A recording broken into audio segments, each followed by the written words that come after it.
I've had, other hunters, if they're local or like can get real territorial. So you're working around them and trying to deal with them. And then I've had private land hunters where you're next to private land that'll literally, try to mess up your hunts if they know that you're hunting somewhere. So then you got to be sneaky about where you're parking and stuff. And so there's all this, that's the defense you're talking about, right? Yeah. Is all that added stuff that shouldn't be an issue when you're hunting private. So that's an added element there. The territorialness, that's pretty natural in mankind when they invest time and effort into something, whether it's good or bad. It doesn't matter if they've invested time and energy into it, then they get to territorial towards it, and they get protective of it. And it's, you could take really bad scenarios of really, what you'd call evil, but stuff that if they've worked hard to get that, they'll that's theirs in their mind.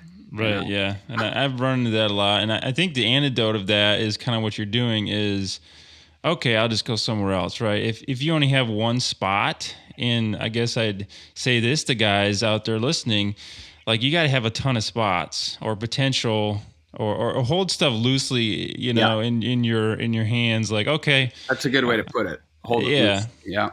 Because I may or may not get this, I'm just going to move on. You don't invest too much expectation in a particular spot or deer. Yes. Yeah. Because that's when things get crazy. Yeah. But yes. And what you said there, years ago, I forget how I used to say that on different podcasts, but basically treat each day as its own. That's what it was. Treat each day as its own.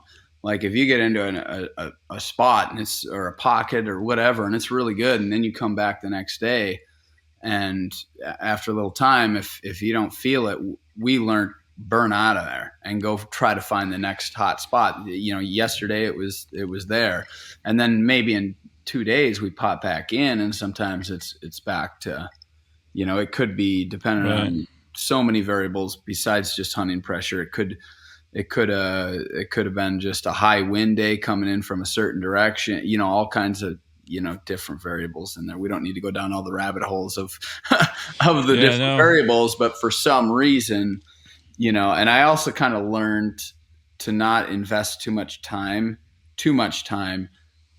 dissecting why it went cold between yesterday and today, rather than invest a lot of time to dissect that. Maybe evaluate it a little bit, but I'm better spent focusing energy and effort trying to find the next hot pocket for the rest of the day.